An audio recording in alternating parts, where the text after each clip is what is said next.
Hello students, welcome to the Biomitra. आज की class में हम पढ़ेंगे पॉलीसेकेराइड्स के बारे में। प्रीवियस वीडियोज में मैंने आपको क्लासिफिकेशन ऑफ कार्बोहाइड्रेट्स के बारे में बताया था। सबसे पहले आपको बताया था कि जितने भी कार्बोहाइड्रेट्स हैं वो 3 मेन क्लासेज में क्लासीफाई होते हैं: monosaccharides, oligosaccharides and polysaccharides. Monosaccharides के बारे में हम डिटेल में पढ़ चुके हैं। ऑलिगोसेकेराइड्स के बारे में भी मैंने अपनी लास्ट वीडियो में आपको एक्सप्लेन किया था। आज की वीडियो में हम डिस्कस करेंगे पॉलीसेकेराइड्स के बारे में। पॉलीसेकेराइड्स का मैं यहाँ पे आपको इंट्रो दे रही हूँ। पॉलीसेकेराइड्स मोर देन 10 मोनोसेकेराइड्स के मिलके बने होते हैं। Means more than 10 monosaccharides, may be 100, may be 1000, may be lakhs. बहुत सारे मोनोसेकेराइड्स आपस में जुड़ते हैं, बॉन्ड होता है सेम ग्लाइकोसिडिक बॉन्ड, जो कि ऑलिगोसेकेराइड्स में प्रेजेंट होता है। जो मेनली पॉलीसेकेराइड्स हैं वो हैं स्टार्च है, ग्लाइकोजन और सेलुलोज। तीन पॉलीसेकेराइड्स की हम बात करेंगे। सबसे पहले बात करते हैं पॉलीसेकेराइड्स के बारे में। एक और चीज़ कि पॉलीसेकेराइड्स मोनोसेकेराइड्स और ऑलिगोसेकेराइड्स से थोड़े से प्रॉपर्टीज़ में डिफरेंट होते हैं। Monosaccharides like glucose, oligosaccharides like sucrose, जब हम उनको वाटर में डिजॉल्व करते हैं तो इजीली डिजॉल्व हो जाते हैं। बट पॉलीसेकेराइड्स को हम वाटर में डिजॉल्व करते हैं तो डिजॉल्व नहीं होते, फिर उस वाटर को हमें हीट करना पड़ता है, उसके बाद पॉलीसेकेराइड्स डिजॉल्व होते हैं। Second thing, monosaccharides, oligosaccharides sweet होते हैं टेस्ट में। पॉलीसेकेराइड्स का कोई टेस्ट नहीं होता, टेस्टलेस होते हैं, स्वीट नहीं होता है नेचर में। पॉलीसेकेराइड्स दो तरह के होते हैं: होमोपॉलीसेकेराइड्स एंड हेटेरोपॉलीसेकेराइड्स। होमोपॉलीसेकेराइड्स ऐसे पॉलीसेकेराइड्स होते हैं जो कि similar kinds of monosaccharides units के बने होते हैं। Means all units are glucose और all units are fructose.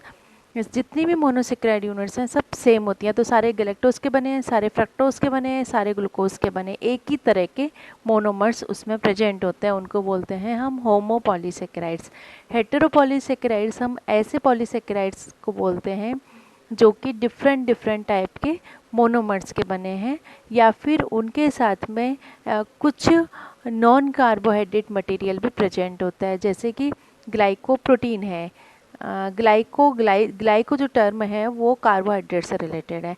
Means carbohydrate के साथ प्रोटीन जुड़ा है, ग्लाइकोप्रोटीन। ग्लाइकोलिपिड कार्बोहाइड्रेट के साथ लिपिड जुड़ा है। काइटिन, काइटिन आप सबने सुना होगा। काइटिन फंगस की सेल वॉल में होता है, वो भी एक तरह का हेटेरोपॉलीसेकेराइड्स है।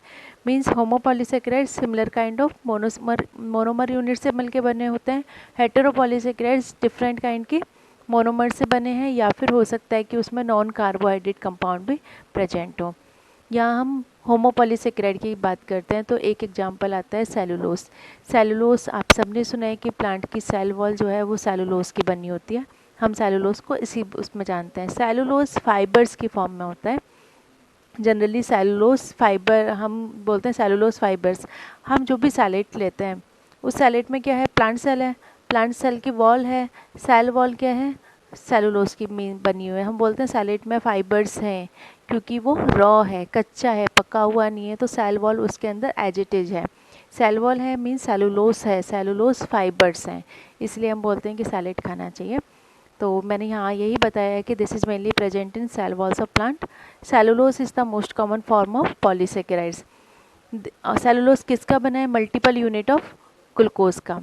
Cellulose is made up of multiple unit of glucose. आपको सबसे इम्पॉर्टेंट यही याद रखना है कि कौन सा ऑलिगोसेकेराइड्स किस किस मोनोमर्स का बना है, कौन सा पॉलीसेकेराइड्स किसका बना हुआ है। आपको यदि पता है कि बीटा ग्लूकोज का बना है और बीटा ग्लूकोज में सेकेंड थिंग कौन सा बॉन्ड प्रेजेंट है, ग्लाइकोसिडिक बॉन्ड होगा, बट कैसा, बीटा 1,4 ग्लाइकोसिडिक बॉन्ड। जब हम इसका स्ट्रक्चर देखेंगे तब हम इसकी बात करेंगे। बीटा 1,4 ग्लाइकोसिडिक बॉन्ड होता है। और सेलुलोज की एक और चीज़, सेलुलोज जो है ये बॉन्ड जो टूटता है बीटा 1,4 ग्लाइकोसिडिक बॉन्ड, ये टूटता है सेलुलेज एंजाइम से। सेलुलेज एंजाइम हमारी बॉडी के अंदर LASE ह्यूमन बॉडी में सेलुलेज एंजाइम नहीं होता। तभी तो हम क्या करते हैं, हम कोई भी फ्रूट खाते हैं मोस्टली हम क्या करते हैं, उसका पील जो उसका छिलका है उसको रिमूव कर देते हैं, लाइक बनाना, क्योंकि वो सेलुलोज फाइबर्स हैं उसके अंदर, हमारी बॉडी में डाइजेस्ट नहीं हो सकते। सेलुलेज एंजाइम नहीं है, सेलुलोज बॉडी में डाइजेस्ट नहीं होगा, फिर सेलुलोज क्या करेगा, डायरेक्ट ब्लड में भी नहीं पहुंच सकता एब्जॉर्ब होके, क्योंकि पॉलीसेकेराइड है। मोनोमर्स तो पहुंच जाते हैं, पॉलीसेकेराइड्स नहीं पहुंच पाएगा। तो ये बॉडी में डाइजेस्टिव सिस्टम में एज ए फाइबर रहता है और बहुत सारे फंक्शन करता है, जो हम अभी डिस्कस करेंगे। ठीक है, उसके बाद यहाँ मैं आपको स्ट्रक्चर बता रही हूँ। ये एक बीटा ग्लूकोज का स्ट्रक्चर है। Beta glucose means first carbon पर OH ऊपर, H नीचे। This is the first carbon. ये भी बीटा ग्लूकोज है, फर्स्ट कार्बन। ये भी फर्स्ट कार्बन। ये फर्स्ट है, ये सेकंड हुआ, ये थर्ड हुआ, ये फोर्थ कार्बन हुआ। ये इसका फोर्थ कार्बन है, ये इसका फोर्थ कार्बन है। यानी कि फोर्थ पे तो OH नीचे ही होता है, बट बीटा है तो फर्स्ट पे भी OH नीचे। यहाँ OH और यहाँ सॉरी, ये OH था, यहाँ H था, तो क्या होगा, H2O, ये बॉन्ड बन गया। ठीक है, ये बॉन्ड बना, यहाँ पे वाटर मॉलिक्यूल रिलीज हुआ, -H2O हुआ, तो इस बॉन्ड को बोलते हैं हम ग्लाइकोसिडिक बीटा 1,4। बीटा है क्योंकि 1,4 ग्लाइकोसिडिक बॉन्ड। ओके, उसके बाद में ये बहुत सारी यूनिट्स, अब मैंने यहाँ 3 शो किया है। इसके बाद में मैं यहाँ पे इस तरह से बॉन्ड शो कर रही हूँ, इधर भी एक बॉन्ड शो कर रही हूँ। मीन्स ये चेन ऐसे मल्टीपल हो सकती है, बहुत सारे बीटा ग्लूकोज यहाँ पर आएंगे। सिर्फ एक ही बॉन्ड होता है, बीटा 1,4 ग्लाइकोसिडिक बॉन्ड। उसका पॉलीमर होता है बीटा ग्लूकोज का। सेलुलेज एंजाइम नहीं होता है, इसलिए बॉन्ड ब्रेक नहीं हो पाता है हमारी बॉडी में। एनिमल्स की बॉडी में हो जाता है। उसके बाद फंक्शंस क्या है, जनरली पूछा जाता है, कई बार शॉर्ट नोट्स में आता है इंपॉर्टेंस ऑफ सेलुलोज, और सेलुलोज के बारे में आपको बताना होता है। तो आप पहले स्ट्रक्चर बताओगे, उसके बाद फंक्शंस भी यहाँ पे आपको मेंशन करने होंगे। सबसे पहली बात, सेलुलोज फाइबर्स की तरह होता है। मैंने अभी बताया कि जो हम सैलेड लेते हैं उसमें क्या है, सेलुलोज होता है। ठीक है, सेलुलोज अब डाइजेस्ट नहीं हो रहा तो एनर्जी प्रोड्यूस नहीं करेगा। तो डाइट में एनर्जी तो नहीं प्रोड्यूस करता, फिर भी हमारी डाइट में होना चाहिए। बॉडी में एनर्जी नहीं दे रहा है, लेकिन डाइट में इंक्लूड होना चाहिए। क्यों? क्योंकि एक तो ये ओवर ईटिंग से बचाता है। यदि हम फूड लेते हैं तो जितना फूड हम कंज्यूम करते हैं उसमें यदि हम अपना सैलेड हम उसके साथ में ऐड कर दें, खाना खाने के साथ में सैलेड ऐड कर दें, तो हम उस फूड को कम ले पाएंगे, कैलोरी हम कम इंटेक करेंगे। मीन्स ये सटाइटी मीन्स सेटिस्फेक्शन प्रोवाइड करता है, भूख को थोड़ा कम करता है, ओवर ईटिंग से हमें बचाता है। ओवर ईटिंग से बचेंगे तो ऑब्वियसली ओबेसिटी से बचेंगे। ओके, उसके बाद है इंटेस्टाइनल मोटिलिटी। देखिए, जो इनडाइजेस्टेड फूड होता है, जिस फूड का डाइजेशन नहीं हुआ बॉडी में, उसके साथ सेलुलोज मिक्स हो जाता है। सेलुलोज उसके साथ में सेलुल फाइबर्स हैं, उस फूड को क्या होगा, एक बल्क प्रोवाइड करता है, फोर्स प्रोवाइड करता है, जिससे कि वो फूड इजीली बॉडी से एलिमिनेट आउट हो जाता है। उसको बोलते हैं इंटेस्टाइनल मोटिलिटी। यदि किसी को कॉन्स्टिपेशन होता है तो उसको सजेस्ट किया जाता है फाइबर रिच फूड, वो यही रीजन होता है। उसके बाद में it retains water in intestine for digestion of food. देखिए, फाइबर्स हैं, आप जनरली कॉटन की बात करते हैं, कॉटन भी एक तरह का सेलुलोज होती है। तो कॉटन क्या करता है, वाटर को एब्जॉर्ब करता है और स्वेलोन हो जाता है। और वैसे ही जब हम फाइबर्स ले रहे हैं, वो बॉडी में वाटर को रिटेन करके रखते हैं। जो हमारा डाइजेस्टिव सिस्टम है, यदि हम वाटर लेते हैं तो जनरली क्या होता है, वाटर बहुत जल्दी से ग्रेविटेशन के थ्रू हमारी बॉडी से बिल्कुल जो इंटेस्टाइन का लोअर पार्ट है वहाँ तक पहुँच सकता है। बट सेलुलोज फाइबर्स उसको रिटेन कर, और जब फूड का जब डाइजेशन हो रहा है, देखो फूड का यहाँ डाइजेशन होता है, कोई भी सपोज इसका तो नहीं हो रहा, लेकिन कोई और भी मोनो ऑलिगोसेकेराइड या पॉलीसेकेराइड है, तो उसका बॉन्ड ब्रेक होगा। बॉन्ड ब्रेक होगा तो वाटर की रिक्वायरमेंट होगी। अब वाटर कहाँ से आएगा, ये सेलुलोज फाइबर्स फूड के डाइजेशन के लिए वाटर प्रोवाइड करते हैं। ठीक है, कहाँ से मिलता है, सोर्स क्या है सेलुलोज का हमारी बॉडी के लिए, प्लांट सेल वॉल। ठीक है, जिसमें हम रॉ फूड लेते हैं वो। सेकंड आती है बात स्टार्च की। स्टार्च जो है प्लांट्स फोटोसिंथेसिस करते हैं, फूड प्रोड्यूस करते हैं। जो फूड होता है प्लांट्स में, वो उनके खुद के यूटिलाइजेशन के लिए होता है, हमारे लिए नहीं बनाते हैं, प्लांट्स अपने लिए बनाते हैं। उस फूड को वो अपने लिए यूज कर लेते हैं एनर्जी के लिए, और जो रिमेनिंग फूड होता है वो फूड स्टार्च की फॉर्म में स्टोर हो जाता है। Then starch is the stored food material in the plants. Okay, जब हम कोई फूड लेते हैं, प्लांट मटेरियल लेते हैं, तो हम क्या ले रहे हैं, उसमें स्टार्च ले रहे हैं। अब ये स्टार्च किसका बना है, multiple units of alpha glucose. Cellulose is made up of multiple units of beta glucose, but starch is made up of multiple unit of alpha glucose. Starch में ओनली एक ही बॉन्ड था, alpha beta 1,4 glycosidic bond. Starch में alpha glucose units 2 type से bind होती हैं। एक होती है अल्फ़ा 1,4 ग्लाइकोसिडिक बॉन्ड होता है, दूसरा अल्फ़ा 1,6 ग्लाइकोसिडिक बॉन्ड होता है। अभी हम पढ़ेंगे। 1,4 ग्लाइकोसिडिक बॉन्ड जो बनाता है वो लीनियर स्ट्रक्चर बनाती है, उसको बोलते हैं अमाइलोज। 1,6 ग्लाइकोसिडिक बॉन्ड ब्रांचिंग होता है, उसको बोलते हैं अमाइलोपैक्टिन। मैं आपको स्ट्रक्चर में एक्सप्लेन कर रही हूँ। देखिए, ये अल्फ़ा है, OH नीचे है, OH नीचे है, ठीक है। अल्फ़ा है, ये इसका कार्बन 1 है, this is the carbon number 4। Similar here, this is carbon number 1, this is carbon number 4 and this is also similar hair.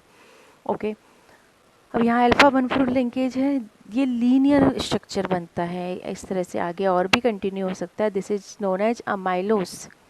अब क्या होता है, ये अमाइलोस है। अब यहाँ पर यदि एक अल्फ़ा ग्लूकोज यूनिट आ जाती है, अल्फ़ा 1 ग्लूकोज यूनिट आ जाती है, तो उसका जैसे यहाँ पे मैंने आपको एक बताया है 1 2 3 4 5 6, ये अल्फ़ा 1,4 ग्लूकोज यूनिट आ गई, ये 6 कार्बन है इसका। तो देखिए, इसका जो 6 कार्बन है ये वाला, और इसका फर्स्ट कार्बन ये वाला, ठीक है। अल्फ़ा है, OH नीचे था, तो यहाँ पे भी एक बॉन्ड बन सकता है।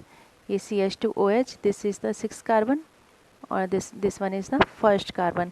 तो यहाँ पे क्या हुआ है, ये ब्रांचिंग बन गई, यहाँ शो किया हुआ है।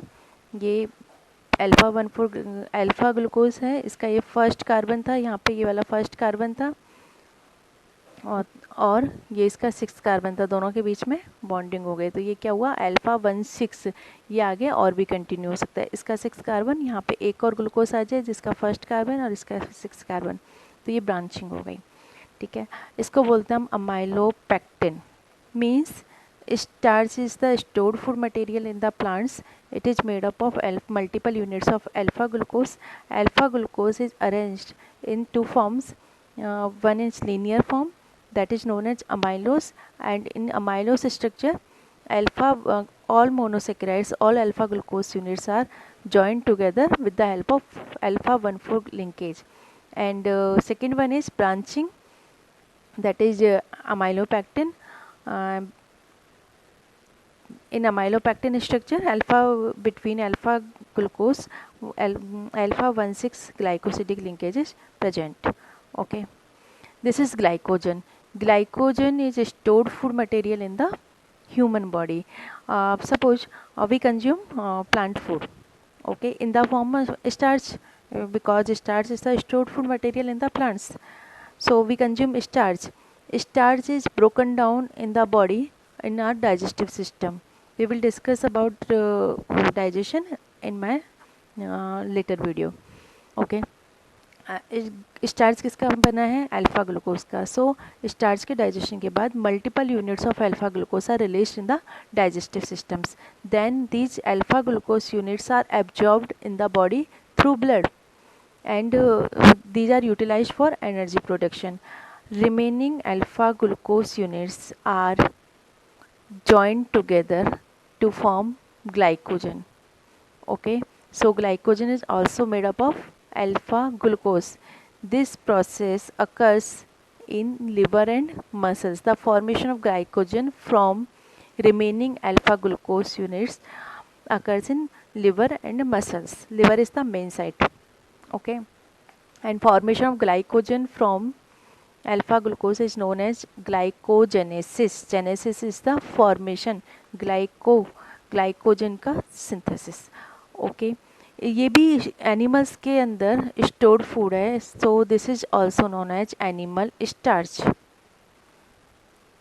because starch is the stored food material in plants, and in animals this is the stored food material. Same structure इसका जो होता है ग्लाइकोजन की तरह ही होता है। डिफरेंस एक है, स्टार्च प्लांट्स के अंदर है, ग्लाइकोजन एनिमल्स के अंदर है। अब ग्लाइकोजन जो एनिमल्स के अंदर है उसके स्ट्रक्चर में वैसे तो सेम अमाइलोस और अमाइलोपैक्टिन होता है, अल्फ़ा 1,4 और अल्फ़ा 1,6 दोनों लिंकेज होते हैं, बट एक्चुअली ग्लाइकोजन में जो ब्रांचिंग है ये बहुत ज़्यादा होती है। स्टार्च में ब्रांचिंग बहुत दूर दूर होती है, एक यहाँ हो गई दूसरी ब्रांचिंग यहाँ होगी इस तरह से, बट ग्लाइकोजन में ब्रांचिंग बहुत नियर बाय होते हैं, बहुत ज़्यादा ब्रांचिंग होती है। बाकी ग्लाइकोजन और स्टार्च का स्ट्रक्चर सेम होता है। उसके बाद हम बात करते हैं हेटेरोपॉलीसेकेराइड्स की। Heteropolysaccharides are those carbohydrates which are made up of different kind of sugar units, and some non-carbohydrate compounds are also present in their structures like glycolipid. Glyco means carbohydrate, lipid means lipid. Glycolipids are made up of carbohydrate and lipids. Glycoproteins. Glyco means carbohydrates, proteins means these are made up of carbohydrates plus proteins. Chitin, this is the main component of fungus cell wall. Okay, thank you.